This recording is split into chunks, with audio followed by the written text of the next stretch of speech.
Okay, good afternoon. So ngayon po i-check natin itong binigay sa atin ni Kuya Dennis na reader. So Innova 3030.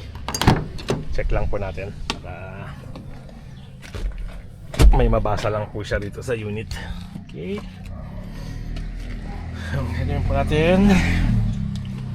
So switch on. And then hanapin lang po natin kung nasan yung kanyang connection for ayun, reader OBD2. Okay, so gagawin lang po natin. Yun po yung shape. So okay, so nagre-read na po siya. Napaka basic po ng reader na to. Read. Okay.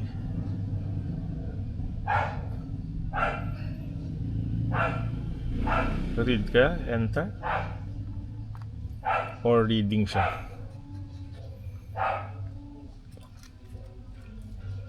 Okay, so nagre-read.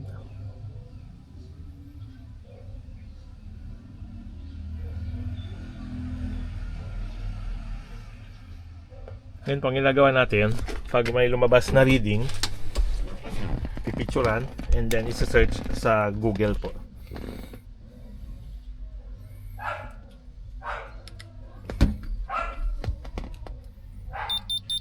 Yan.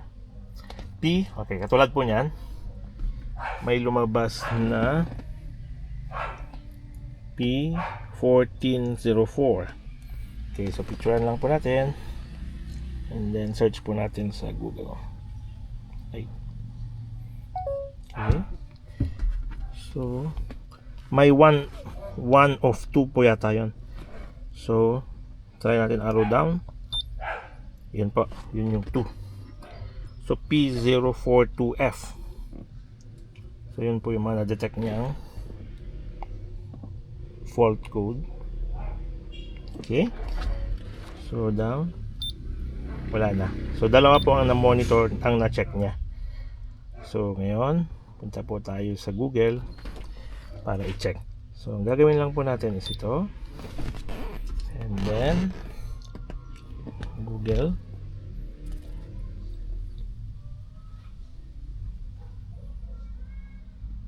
Okay. P1401. Yun po lumalabas din niya po. P1404 Isuzu.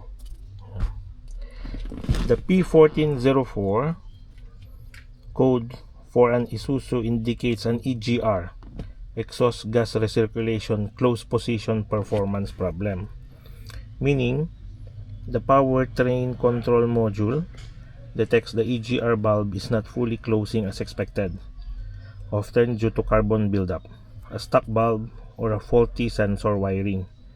Common fixes involve cleaning of or replacing the EGR valve, checking for block passages, inspecting wiring, and sometimes replacing sensors. Though it points to an issue where the valve's actual position does not match the intended close position, causing performance issues. So common causes, and po, ganda po ng napakalaking tulong po ng internet.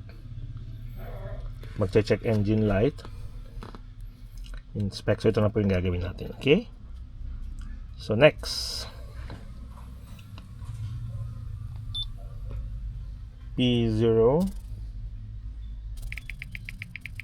P04 to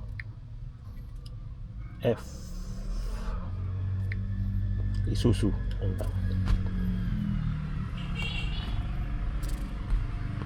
Okay, so Isuzu vehicle, the diagnostic trouble code DTC F042F indicates that the exhaust gas recirculation A control is stuck close. Okay, so this means that the vehicle's engine module control module PCM has detected that an EGR valve is not opening when commanded, preventing exhaust gas from recirculating. Okay, so tinuturo po niya pareho sa EGR. So tingnan niyo po, napakadaling mag-troubleshoot dahil na po kaagad nakikita na natin kung saan yung issue. So napakalaking time saving po sa pagdating sa troubleshooting. Kasi pag ganitong ayaw mag-start, let's say, so check natin, okay, battery bago na, and then diesel, and then injectors. So ngayon sa EGR po niya pino-point out kaagad. So ganun po kabilis mag-troubleshoot. And napaka-basic lang po nito. Marami pa pong mas magandang klase. Pero kahit itong mga ganitong kasimple lang na reader, napakalaking tulong na. And pag nagpapagawa po tayo sa labas, pag magpapaganito po tayo, papa-scan, normally ang china-charge po nila is 1,000 pesos. So pag meron po kayong ganito na, ito po kasi galing sa Canada, so hindi ko alam kung magkano ang bili doon, pero sabi ni Kuya Den, kuwan naman po ito, mga basic lang, so hindi po ganun kamahalan. So nag-check pa ako sa Lazada yung mga talagang kuwan na pang professional niya, mga 30,000, may mga semi, mga nasa 11,000, 8,000. So depende po sa pangangailangan natin, pero kung titingnan po natin based sa experience, itong mga ganito kasimpleng code reader, napakalaking tulong na. Okay. And kuwan po ito, may gamit din na erase. So in-erase po natin yung fault doon sa Altis Race noon. So kuwan na po, nakastipid tayo ng 1,000 pesos. Okay, so okay pa, meron na tayong fault code reading. So ayusin na lang pa. Okay, yan po ang ating unang titignan, yung kanyang EGR. Okay, salamat po.